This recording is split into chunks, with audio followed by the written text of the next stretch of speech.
In the beginning, that was something where people laughed about because they didn't understand that it was football. And until it had the results and people enjoyed it, people loved it, and now it's a fantastic work.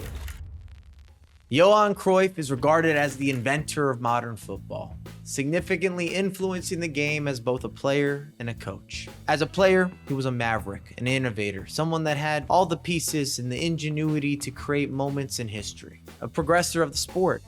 And he had that self-belief, never resting on his laurels. He came with a bit of a brash attitude. If you think back, he defied the likes of Adidas to stay loyal with Puma, epitomizing the mentality that came from the Dutchman, as he plastered over a stripe to obscure the classic three-stripe branding of Adidas with the Dutch team in 1974. He had a certain outlook on the world and wasn't willing to falter for anyone. And as a coach, his impact was arguably even greater, which is a statement that's hard to believe. But as Barcelona's manager from 1988, Cruyff transformed the club, leading them from decades of underachievement to winning 11 trophies in his tenure. And this is his story. And if you appreciate these stories, it is free to subscribe to the Football Records. We have new videos every single week.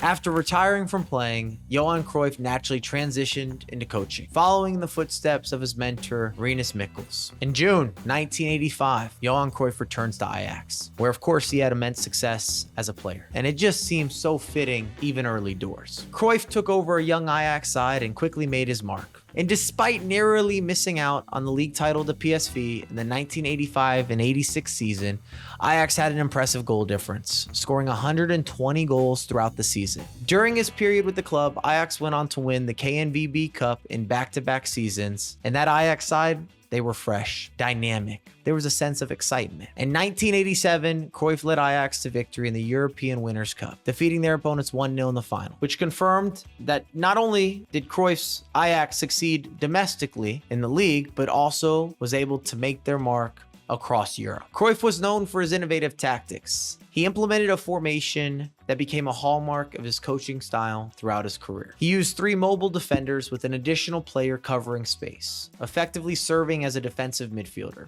Players like Rijkaard or Blind, Verlaat, Larsen, they were pivotal in these roles while also employing 2 controlling midfielders tasked with feeding the attack-minded players. You now had a fluid attacking 4 that made up the rest of the team as the wingers would stay high and wide, and it had that natural, effortless way to making entertaining football. You could have the possession or break with pace. It was easy on the eyes. During his time at Ajax, Cruyff demonstrated an exceptional eye for talent as well, discovering future stars such as Marco van Basten and Dennis Bergkamp. I don't want to get too far ahead of ourselves, but we could do some early foreshadowing. But Cruyff's ability to nurture and develop talent was a significant aspect of his managerial career. His influence at Ajax and his gained experience set him up perfectly for Spain. He had solidified his reputation, not only being one of the greats as a player on the pitch, but now as one of football's greatest minds. His legacy and impact in the Netherlands resulted in Ajax's stadium being named in his honor.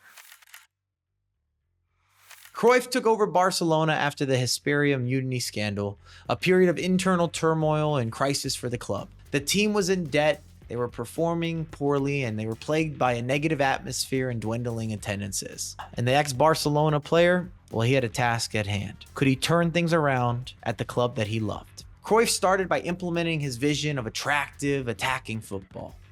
His influence extended beyond the first team to the youth teams, ensuring a cohesive playing style throughout the club, which facilitated the transition of reserve players to the first team, a method he had implemented in his Ajax days that had worked impeccably. And despite some initial challenges, Cruyff restored the club's identity, embodying the risk-taking and rewarding style he had as a player.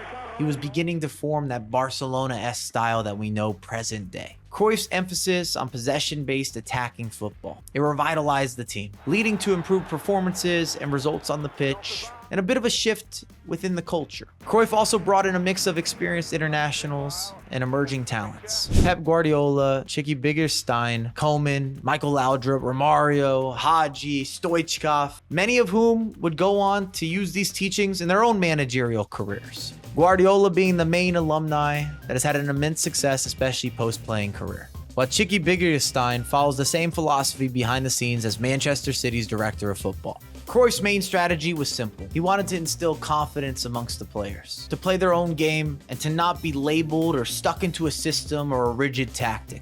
Before the club collected their first European Cup in 1992, Cruyff simply instructed his players to go out there and enjoy yourselves. And his philosophy not only won games, but also became the backbone or the foundation of Barcelona's playing style for many years to come. Between 1989 and 1994, Cruyff led Barcelona to an unprecedented period of success, reaching 4 European finals, winning the club's first European honor in 1992, lifting the European Cup thanks to a late free kick from Ronald Koeman. And it's worth noting that football in the 90s wasn't nearly as lucrative and financially driven as present day. When you look at today's game, the teams with the biggest pocketbooks typically win. And while teams in the 80s and the 90s had elements of this, we saw various winners across the UCL and domestic competitions comparatively to today. Season to season, you could see shifts. And I say that to make the point that the success Barcelona had within this period under Johan Cruyff was beyond impressive, especially considering when Cruyff arrived,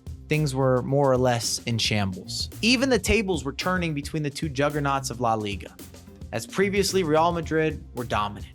But Cruyff's dream team, they had wrestled back control, and they were doing so with style. One particular El Clasico eclipsed this, as his side went on to thrash Los Blancos 5-0 with Romario bagging a hat-trick. It was a period of unparalleled success for the club that we now coordinate or associate with gold and glory. Cruyff would leave the club as their longest-serving manager, as well as at that time their most successful. 11 trophies in 7 years with Barcelona. A record smashed by his apprentice, of course, with Pep Guardiola, who collected an incredible 14 trophies in just 4 years. Another period where a manager was breaking records. And when it's all said and done, it's possible that Pep Guardiola goes down as the greatest to ever do it. In 1996, due to a mix of poor results and a difficult relationship with the president, Josep Luis Núñez, Johan Cruyff was unceremoniously sacked in a disrespectful manner. Núñez sent his vice president to the training camp to let him know the president didn't have the guts to do it himself, as Cruyff remarked. He was replaced by Bobby Robson with Jose Mourinho in his wings, which would catapult the club into a whole new story. Cruyff's tenure at Barcelona didn't just bring immediate success. It laid the foundation for the club's long-term philosophy and approach to the game. His emphasis on youth development, attractive football, winning with style, revitalizing and shifting even the tactical approach of allowing players to be expressive. It cemented his legacy as one of the greats, both on the pitch and in the managerial booth, and without a doubt, one of the most influential figures in the club's history. He built a youth system that Barcelona have continuously profited from, as Cruyff proposed the establishment of La Masia, Barcelona's youth academy. And he implemented the philosophy again of total football from his playing days under Rinus Michels. The graduates of La Masia have gone on to become some of the most accomplished and influential players across world football, including future stages of Barcelona. That team that was led by Pep Guardiola, well, it all started internally. Just to name a few that came from the youth academy, you had the likes of Piqué and Puyol, Xavi, Iniesta, Busquets, Pedro, Messi, all coming through the youth ranks to form the majority of the side. It's a different story for a different video, and on a personal side, I do have some concerns of how much youth development we will see moving forward as football has become so much more lucrative. But early doors development was key. But when you hear the name Cruyff, you immediately think of total football, the skill, the intelligence, the reason why the sport is known as the beautiful game. There are few people, if any, that have had the impact and the legacy of Johan Cruyff.